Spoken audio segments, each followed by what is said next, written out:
against Angel Manfredy. Mayweather 3 years younger, an inch and a half taller, 1 inch greater in reach. They've gained 8 and 9 pounds respectively since yesterday's weigh-in. Punch stat numbers, Larry. Look at how active they are. Mayweather is a more defensive fighter. Manfredy will probably have to step up those numbers to slow him down. Both fighters use the jab effectively. Mayweather's is probably a more effective jab. And rules of the bout with the master of the ringside scoring, our unofficial scorer, Harold Letterman. Thank you, Jim. The Floyd Mayweather Jr. Angel Manfredy fight is scheduled for 12 rounds, once again using the unified rules. There is no standing 8 count, no 3 knockdown rule. Only the referee can stop the fight, and you cannot be saved by the bell at any round, including the 12th and final round. Jim. All right, Harold. And now the walkout for Angel Manfredy, accompanied by the music of a hip-hop recording artist named Kid Rock, who has written special lyrics now to follow his friend Angel into the ring. Gary, Indiana's contribution to the world of preening self-absorption in boxing, the Devil/Angel, Angel Manfredy. El Diablo, Hell's Angel, Gary, Indiana, Chicago, Illinois.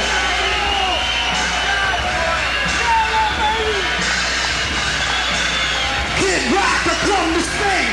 Watching Angel Manfredy do his thing in the brain. Bring the noise, bring the pain, bring the hate, bring it how you want to bring it, just don't bring it back. We don't Mayweather, we hear the trash is spoken. Bring it to the ring, not to charge, we broken, no choking. El Diablo's is broken gun. Ask Scotty how the bell can get done.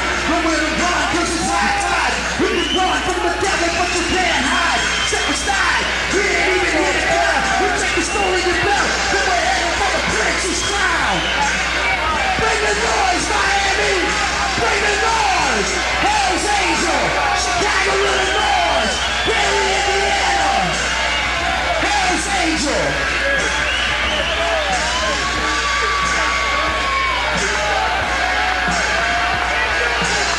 What time is it? What time is it? Who's in the house? Who's in the house? We're coming without cause. Angel Manfredy. Hell's Angel, baby. Kid Rock representing Detroit. Bring the noise. Angel is indicating that he's giving up being the devil, which is really disguised for him now becoming a true angel. I thought he'd already done that. Am I wrong, or does this guy have a spiritual transformation for every fight?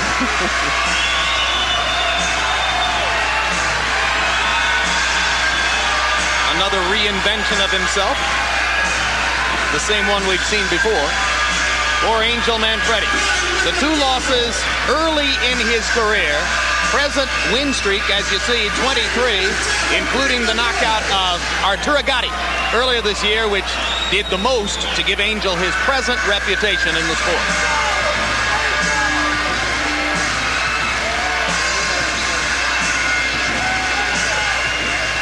Prince Nassim's promoter Frank Warren was there that night 8 months ago to watch Angel beat Gatti, and went back home to England to decide that his fighter shouldn't face Manfredy at this particular time. Yeah, and there you see the little angels.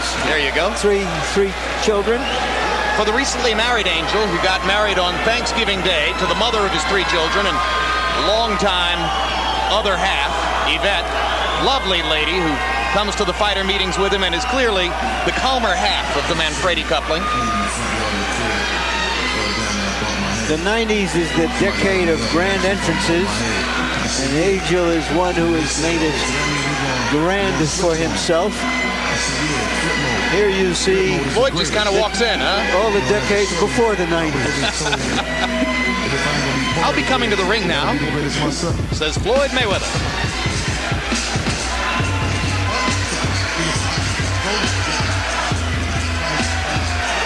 behind his right shoulder, his father and trainer, Floyd Mayweather Sr., who once went 10 rounds with Sugar Ray Leonard, the fighter to whom Floyd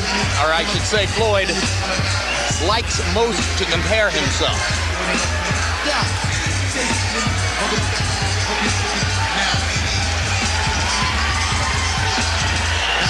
18 fights so far since having turned pro after his bronze medal performance at the 1996 Olympics. 14 KOs. First defense of the title that he won easily from the vastly more experienced Genaro Hernandez. And now let's go up to ring announcer Mark Barrow to get this one started.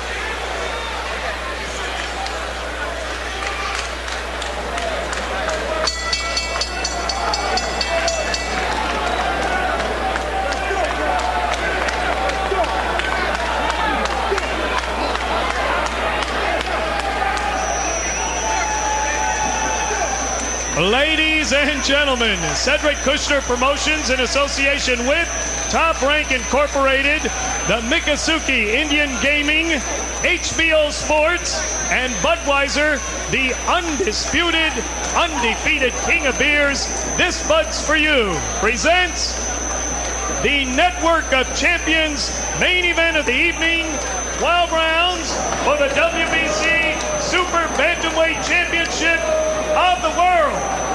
Ring officials assigned by the World Boxing Council, President in attendance, Jose Suleiman. Your judges at ringside are from Tallahassee, Florida, Jay Cassis, from Tokyo, Japan, Ken Morita, and from Las Vegas, Nevada, Dalby Shirley. Your referee for this event from the Magic City of Orlando, Florida, Frankie Santori.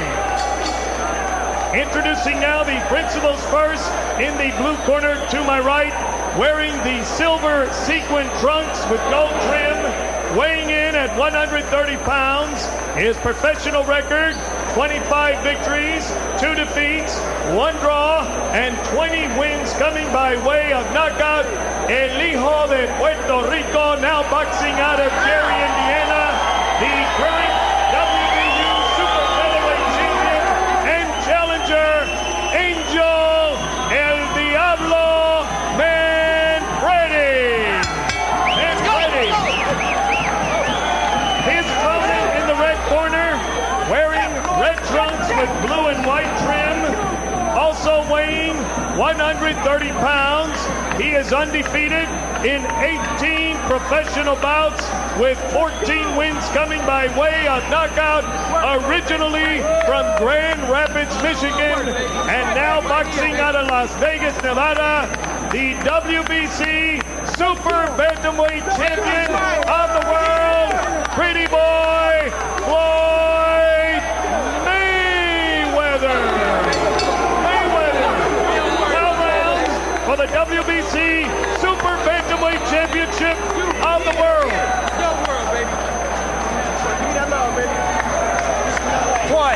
Floyd, let's go, Floyd. Let's go, turn around, let's go.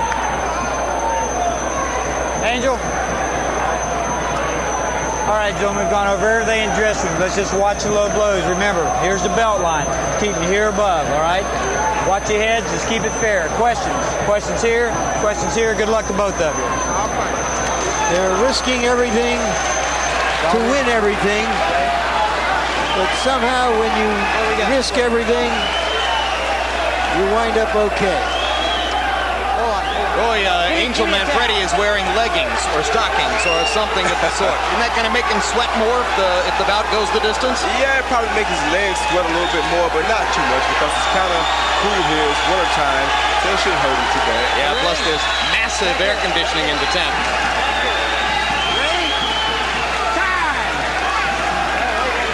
Referee is Frank Santori.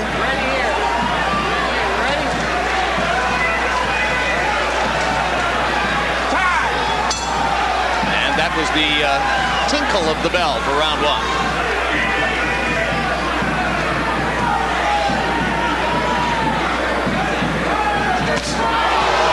Right hand lead lands from Mayweather, countering over Manfredy's jab.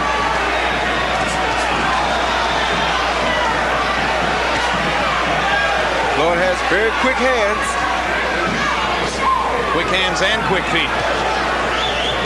He punches you and then poof, he's gone.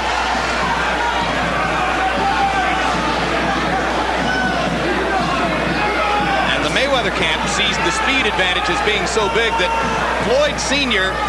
relentlessly insulted Manfredy in the promotional build-up to the fight. He took great pleasure in saying in front of Manfredy, he's a bum, and my son will beat him easily. The fighter was considerably more diplomatic in his public pronouncements and never misses the chance to say Angel's a good fighter, and I'm sure he'll fight well. The fighters usually try to maintain respect, good respect for one another.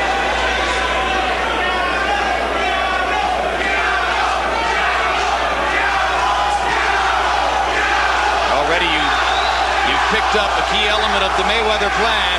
When Manfredy tries to stick his jab, Floyd Jr. thinks he can counter rapidly over it because he doesn't think Angel gets it back rapidly enough.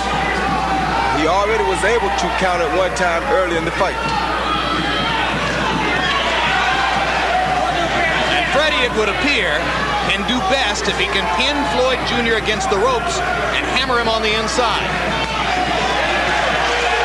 He has to try to pressure Floyd, but he has to be sure that he doesn't run into any of Floyd's big, quick punches. Counter punches will what they will be.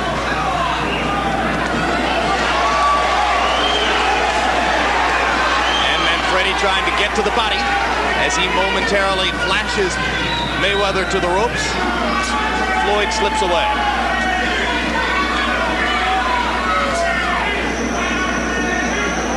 Mayweather starting to flick his jab.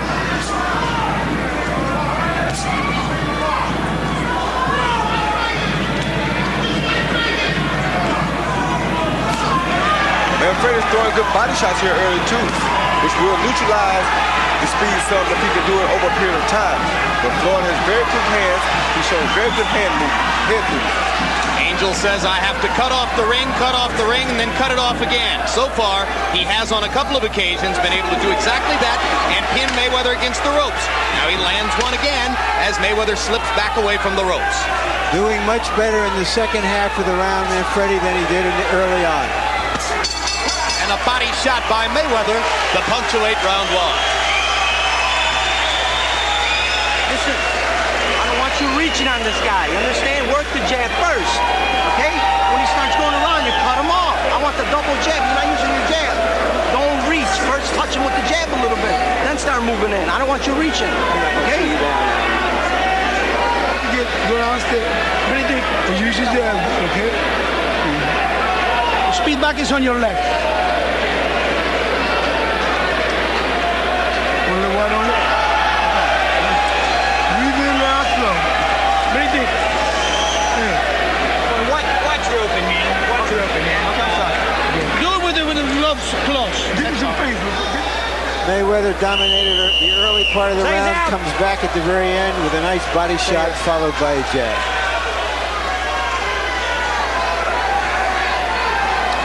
Incidentally, if you ever want a spectacular silver pair of boxing trunks like those worn by Angel Manfredy, you can get them from a woman in New York of Puerto Rican extraction named Margarita Santiago. She does the trunks for Lou Duval and for Manfredy, and also has done some work for Lennox Lewis at times. The little wings on Angel's trunks are the best touch I've seen. But they're not going to give him speed. Good right hand by Mayweather. And he follows it up by following straight up the middle with another right hand lead.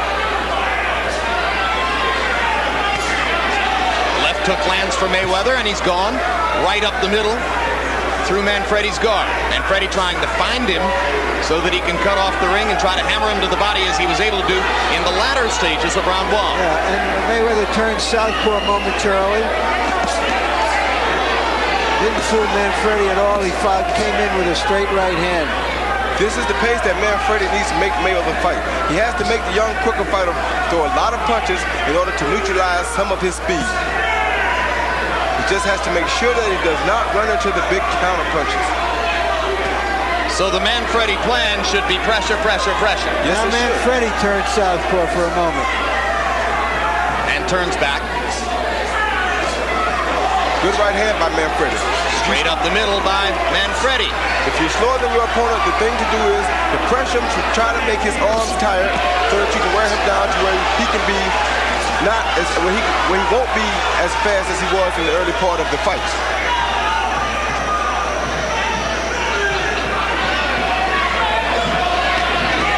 Right hand lead lands for Manfredy, and he comes back with a hammering left hook to the body.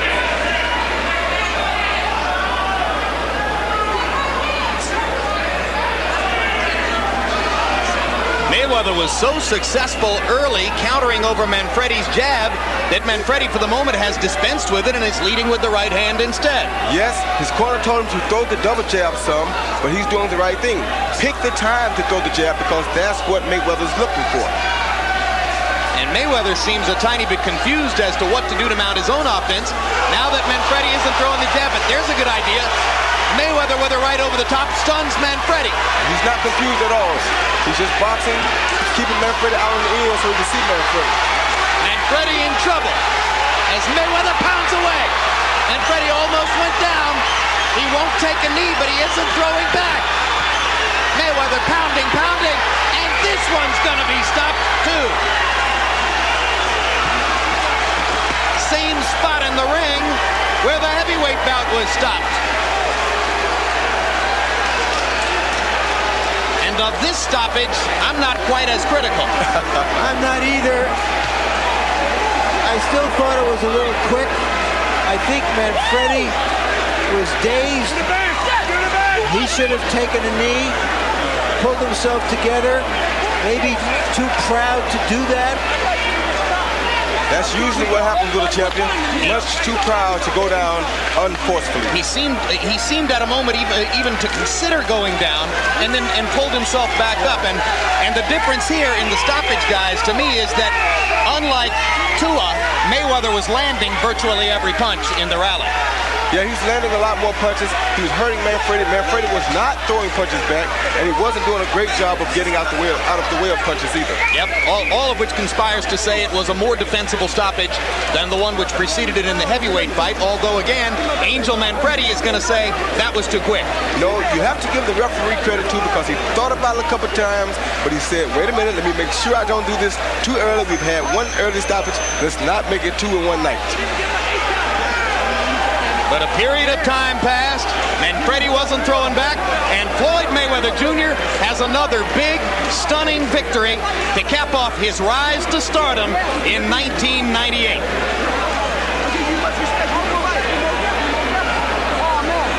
And with yet another nod to Roy Jones and Shane Mosley and what they both accomplished this year, there, in the eyes of many, is your fighter of the year for 98, Floyd Mayweather Jr. That's real bullshit. That's bullshit. I think he's had a terrific year.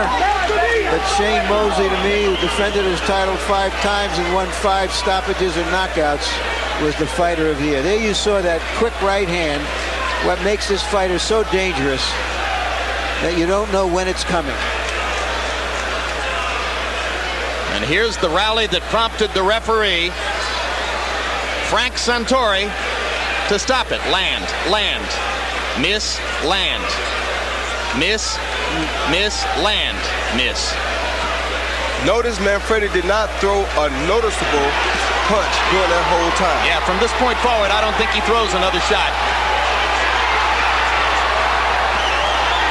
Should have gone down. Would have given himself a chance to continue.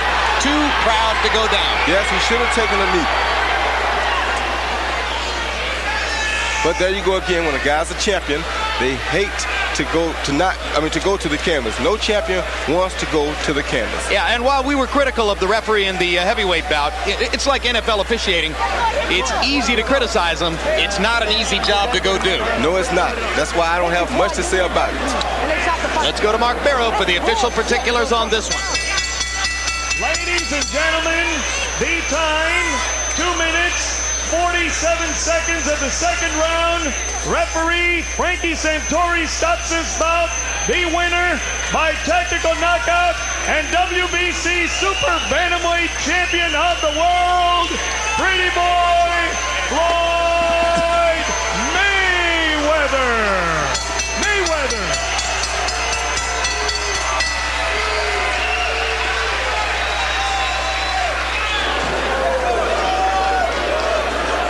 And there you can see Angel Manfredy telling the referee what he thinks of the stoppage, which has given him the 3rd loss of his career and has allowed Floyd Mayweather Jr. to retain his world 130-pound title.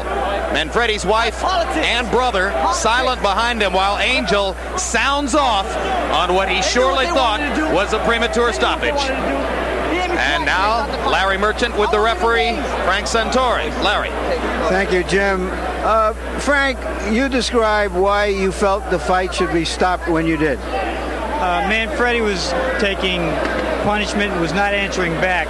I will, if Manfredy or a fighter's taking punishment, I'll ask him or I'll tell him, said, you've got to fight back, and I'll tell him in the dressing room they need to respond to my command. When they don't respond, he didn't throw any punches back, and we were concerned with the fighter's safety, and I just felt that he wasn't in any shape to protect himself. Are you saying you said something to him during this barrage about? Yes, sir. When I get close to a fighter, I'll say, Angel, you've got to fight back. I'll tell him, but right there I said, Angel, you've got to fight back, and he didn't respond. In the first fight, the referee said that he had told the fighters, if you're in trouble like that, take a knee and get yourself a rest. Did you say anything to these fighters? Or if Manfredy had taken a knee to give himself a chance to recover, would you have allowed the fight to go on? Yes, I would have. If he would have gone to a knee and taken a knockdown, it would have given him a chance to recuperate. He'd have gotten an 8 count. As you know, there's no standing 8 counts under the universal rules and under Florida rules and WBC rules. If he had gone to a knee and taken it, it would have shown ring generalship, showed that he was in command of his facilities, and I would have let the fight go. But as it was, he didn't respond. Thank you very much, Frank. You're welcome. Thank you. All right, Jim, let's see if we can get Floyd Mayweather Jr. in here. No, first we're going to go back to you and then try to corral this fighter. All right, thanks very much. Well, Roy, a less compelling case for a rematch here, although it could be a consideration. Yeah, it could be a consideration because I'm sure that Angel will look at the tape and he'll decide that, you know what, I should have taken a knee. That would have been the smartest thing for Angel Manfredy to do at that particular time, because you can't blame the referee this time. The kid did not throw a convincing punch within about a 10-second span. He had to do what he had to do. All right, let's go back to Larry Merchant with Floyd Mayweather Jr. Congratulations, Floyd.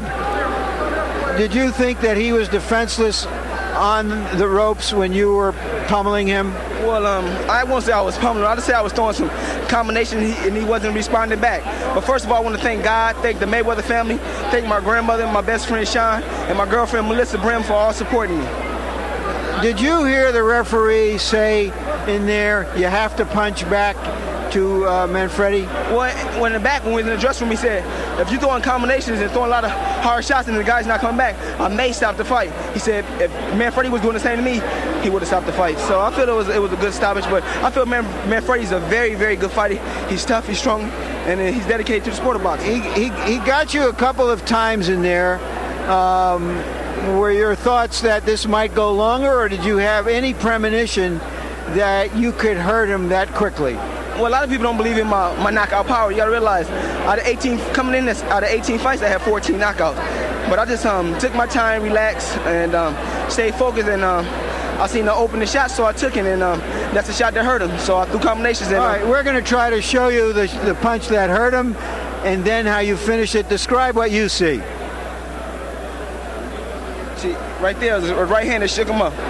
Throwing combinations, uppercuts. He's not doing nothing. Look, I'm steady throwing shots. He's not coming back with nothing. And right there, open shot. I'm still throwing shots. Look, he's not coming back with nothing. Look. You like that fighter in the red trunks? I like all fighters, man. I give respect to any fighter that get in and give up a good fight, and Manfredy's a very good fighter. All right, you have quickly established yourself in many people's eyes as the best junior lightweight now out there. What are your immediate goals? Who would you like to fight? I would like to fight the best they got out there in the 130-pound weight class. I mean, whoever they want me to fight, I'll fight. I'm willing to fight any 130-pounder. Just talk it over with my promoter, Bob Arum, and talk to my dad, and we'll set the fight up. Hopefully we can come on HBO and fight. So you're not thinking yet that you have to move up in weight. Obviously, you're tall enough to go up at least to full lightweight, but that's a way away. Well, right now, I come in camp weighing 135. So I want to move up right away because once I get the training, I'm down on weight. The first week I was in camp, I was down on weight. I don't want to rush at all. I just want to take my time and do what I got to do, and that's the box and you're only quick in the ring. Thank you very much, Floyd. Thank you. And here is Angel Manfredy, if we can find him in a moment, amid all this chaos. Normal for boxing, and here he is. Angel, you got caught a good right hand. He wobbled you. You went to the ropes. He threw a lot of punches. Not all of them landed, but according to the referee, he told you have to start firing back, and you didn't. Give me your version. Come on. Everybody knows it. The whole world knows it. He caught me with 2 good shots. I was not dazed at all. And they're going to jump in and stop the fight. The referee did not tell me, let's start throwing punches. It was all politics. Is all rigged up for him to go ahead and win. Wait a minute. I understand. Could you have... Can you show the replay on that? Yes, we will. Can you have taken a knee to give yourself a chance to pull back? All right, here we are. Let's take a look and describe what you see. There's the right hand that staggered you. Now describe what happened on the ropes. Well, he caught me a couple good shots. I was staying composed. I stood composed, and still, he couldn't stop me though. He could not. Look, he's missing all these shots, and he stopped the fight. How can you stop the fight? Gotti did more than that, and they didn't stop the fight. That's not supposed to happen in true championship fights. Are you saying that Gatti hit you hard at some times? Yes, most definitely. It was competitive. We're both hitting each other. That's what the fight game's about. Mayweather hit me 2 good times, and then a lot of times it grazed a couple shots. I stood composed. I put my hands up, but he did not hurt me. Why didn't you fire back? Because I stood composed. I took my time. I was waiting for the openings. But he did not hurt me in there. I don't know why they stopped the fight so weak like that. It wasn't even right. It wasn't a championship fight like a championship fight is supposed to be. Knock me out to win the fight, please. Thank you very much, Angel. So, the prediction you heard before the fight was from Floyd Mayweather Sr. that this would be a walk in the park. And indeed it was for Floyd Mayweather Jr. As far as David Tua is concerned,